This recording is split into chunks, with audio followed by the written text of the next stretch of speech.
Hello everybody, my name is Allie and I really like reading, obviously. This year I have read 111 books and it is November 21st. One of my most asked questions that I get is how I read so much, and I figured that it would be helpful for anybody who's trying to start reading or literally just trying to move their yearly reading from 5 books to 15 to kind of have a condensed version of all of my tips and tricks, because there is so much that goes into reading so much. I thought it would be really helpful. My goal never is to just read such an enormous amount of books and I need to blah, blah, blah, blah. I just am super existentialist when it comes to reading. I get so nervous about the fact that I will 100% without a doubt die having not read every single book on earth. It keeps me up at night. So that's my personal motivation, but you don't have to have it. If you just want to read 5 books a year, this is also for you. First, we're going to talk about how I acquire books and am able to afford it, because if you're doing mental math right now, you're like 111 books when a Barnes & Noble book right now is like $25.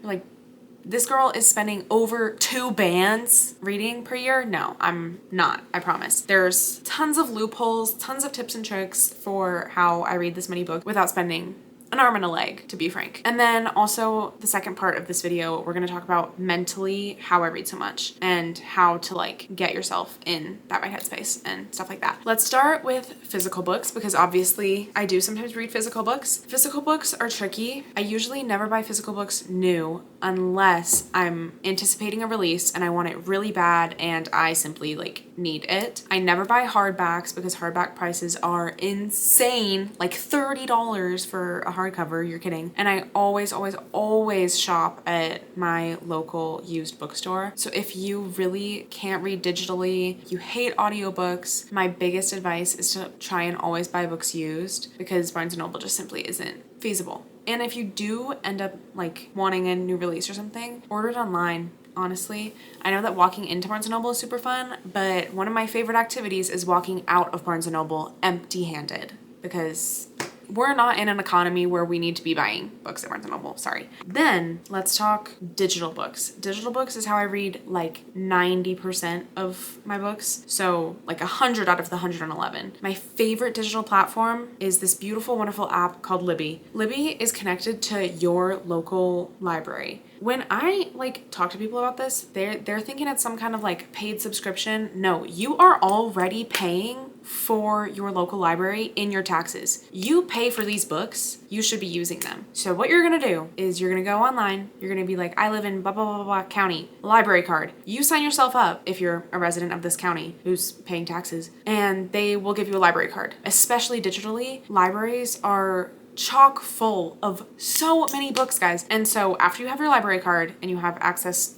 boom, like that, to thousands of books that you have already paid for. I will say this again, everybody already pays for this and they're just not using it. You're gonna get the app Libby, put in your library card number, I think you put in your name, blah blah blah blah. Suddenly you can read all of these books on your phone or on your iPad or on your computer. So let's say, for example, I wanted to read Harry Potter and the Sorcerer's Stone. I searched it up, look at that. This book that's not a square on the bottom here, I can just click borrow. And this is the scrollable words on a page version. And then this book at the top, the square one, this is the audiobook. There's a little wait. That's why it says place hold. You're gonna press place hold. It's gonna tell you how long you have to wait. You're gonna get yourself in line, and then they tell you when it's ready. You come back, you read it, you return it like a traditional library. I use this so often. I constantly have the max amount of holds on everything. It is literally the best because it's free, essentially. I am paying for it in my taxes, but mentally it's free. And they have so many books, so many books. So yeah, if you have any questions about how to use the app, because I know sometimes it's there's a learning curve, literally just DM me on Instagram at Allie McClanahan and I will help you. Next, I have a Kindle Unlimited subscription. Me and my mom share this subscription, which is something I would recommend is to share. I hope that they don't find this video and take it away from me because I share it with my mom. But basically it's like the Netflix of books. You just sign up and they give you access to their catalog of whatever's free on Kindle Unlimited. So a lot of this is things that are not traditionally published, or they do have things that are traditionally published, but a lot of it is indie published books, which basically means that they aren't published by the giant publishing houses you would think of, Penguin Random House and whatever, who are feeding into Barnes & Noble. This is cool too because you get a super diverse selection of authors that you wouldn't necessarily pick up otherwise. And yeah, they also recently started adding audiobooks to Kindle Unlimited, or I think that that's pretty recent, or it's becoming more popular. So this, you can read like normal scrolling words. And my big tip for this, if you're like, you don't think that you're a digital reader, is to change the settings and change the color from super phone white to like paper white. And it's basically like a Kindle, or at least that's how I feel. I know that certain people are like, don't like it, and that's okay. Next of the Amazon group is Audible. I do have an Audible subscription. This is mainly for books that are like new releases that I've been anticipating and that aren't anywhere else. So I get 1 credit a month for $15, and I always use that credit on an audiobook that I know is over $15. I never use it on something that's like an $8 audiobook, because why would I use my 1 credit I get per month for my $15 subscription on an $8 audiobook? Do you get what I mean? So there's the mental math there. But I do use that super sparingly. I don't buy audiobooks super often unless it's like the Straits are drier. The Straits are drier. The Straits are dire. I'm sorry. That made me so mad, so I can only imagine you watching that. The wait is like 47 weeks on Libby, and it's not on Kindle Unlimited, and it's not on Spotify, which I'll talk about next. Then I end up getting it on Audible. Or if I know I'm going to read it multiple times, like I own Throne of Glass on Audible, the series, most of the books, because I read them a lot and I go back to them. So yeah, which if you can't tell, sorry. Next. This is only for audiobooks, Spotify. I already pay for a Spotify subscription, and they, I think like in the last 2 years, started doing, you get 15 hours of audiobook listening in your subscription. And those hours do not roll over. Do not roll over. You have to use them all, the ones that come in your subscription. This, I always read books that are under 15 hours in it, because it will cut you off if you're in the middle of the book. It doesn't care the second that you hit the 15 hours. And so I just am super careful to not start something, because I have been cut off right after a first kiss scene, and that was devastating. And that's something that I already pay for anyways. That's my like music streaming platform. So those are the main platforms that I use for reading, and I hope that that gave you a sense of like how I'm able to afford it. So again, like I'm only buying maybe like 10 to 20 books per year, and then the rest is digital, whether that's audiobooks, whether that's me scrolling through the book on my phone, on mainly Libby. If there's nothing else that you take away, it should be that you deserve, earn, and want a library card from your library, because also we want to support libraries.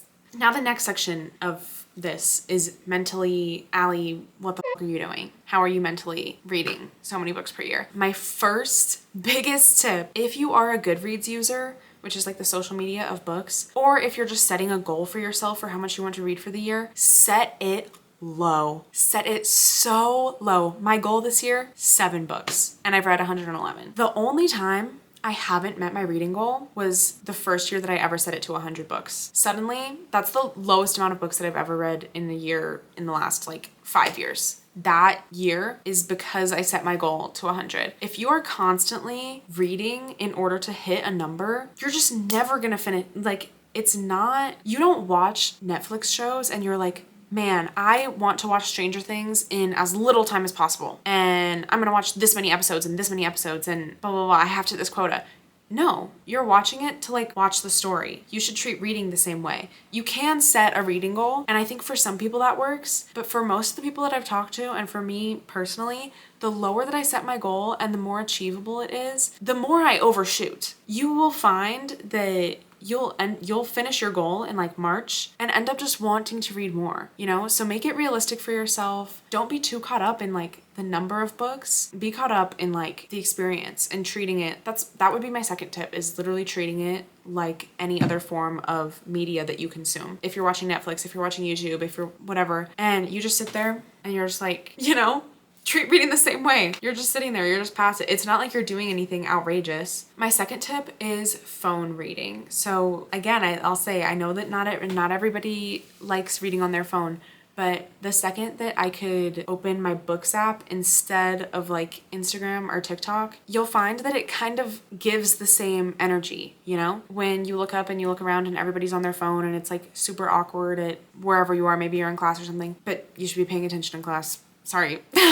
And you go on your phone to mindlessly scroll. Instead, scroll your books app. It makes it like mentally This one girl told me one time that she does homework on her phone, like she writes essays on her phone because she almost feels like she's on social media. And that's low-key how I feel about reading on my phone. Like I almost feel like I'm on social media, but I'm reading. And also you just read a lot faster, or I read a lot faster when you have the scroll thing on. You can do pages, but the scroll, I don't know, it gives the same motion. And we all spend like hours a day on social media where we could be reading. Go into your phone, open your settings, look at your screen time. If it's like 4 hours a day, it takes me like 4 hours to read a book. So if you do that mental math, it's not so hard to read 111 books in a year. Do you know what I mean? I hope that made sense. Lastly, audiobooks. I love an audiobook. Whenever I'm doing a mindless little task, doing the dishes, cooking, walking, an audiobook walk, guys, like out in nature, sun hitting your face, you're consuming a beautiful story. It is the best. I know that audiobooks aren't for everybody. I get a lot of hate for the speed at which I read audiobooks, which I think is personal. It's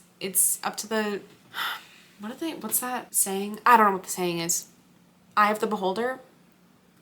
I don't know if I used that right, but I literally love listening to audiobooks. Also, some things are simply better for me on audio. Like if it's multiple perspectives and there's multiple voice actors, I think those are super fun. If you're hesitant about getting into audiobooks, start with something that is already easily consumable for you. So start with like a really easy romance or a really easy fiction, or maybe you want to reread one of your favorite books. Start with that on audio. Don't jump into some like high fantasy world building, it's 1,000 pages long, because then the audiobook is just going to be like words coming at you, and you almost kind of need to like adapt to the audiobook listening experience and like train that part of yourself. And I trained by listening to a lot of college sports romances because it's easily consumable, so you can kind of get that mental like ability to read audiobooks. Okay, yeah.